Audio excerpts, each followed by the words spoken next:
Hello, everyone. I will show you how to download Netflix shows or movies on your phone quickly. Log into your Netflix app.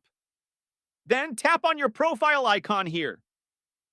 Then tap on the downloads option. Next, set up your auto-recommended download preferences by tapping on the button. Here, you can allocate some space for it. The maximum space given is 9.5 gigabytes. But for this example, I will be choosing 5 gigabytes, which is more than enough.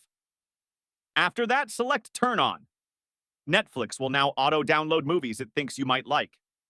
If you want to turn this off, go to your profile icon once more, then select App Settings. Then tap on Smart Downloads. Now toggle the Downloads for You button off, and it will stop auto-downloading.